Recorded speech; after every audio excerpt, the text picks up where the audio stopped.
Welcome back to the Aging Parent Playbook. I'm your host, Dr. Barbara Sparacino, and today we're exploring anxious attachment and how it influences caregiving. Anxious attachment often comes with a heightened sensitivity to relationships and a strong need to feel needed.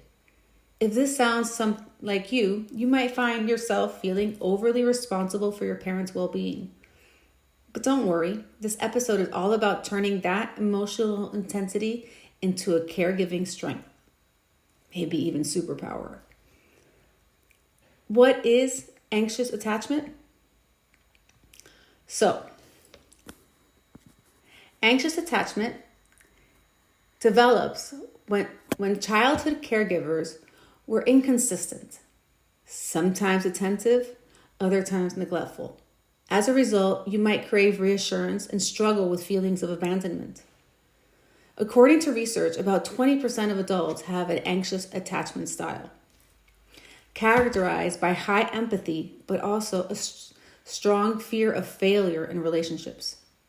In caregiving, this can show up as checking in on your parent constantly, feeling guilty when taking time for yourself, struggling to establish and maintain boundaries.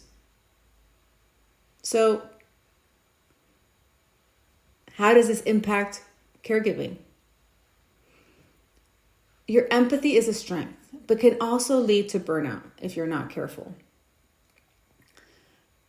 So I have a client, let's call her Sophia. She cared for her mom who had arthritis. She called her mother 5 times a day and felt guilty if she wasn't available 24/7. Eventually, Sophia realized she was neglecting her own needs. With coaching, she learned to set boundaries and trust her mom's ability to manage on her own sometimes. What are some practical tips for anxiously attached caregivers? Here's how you can manage anxious attachment while caregiving. Set realistic expectations. You can't be everything to everyone. Practice mindfulness. Use breathing exercises to ground yourself when guilt arises. Seek reassurance from others. Talk to siblings or friends for validation and also normalization. Sometimes we think we're in this alone, but we're struggling with a lot of the same things. Anxious attachment brings empathy and dedication, but balancing those traits with boundaries is key. Remember, caring for yourself is just as important as caring for your parent.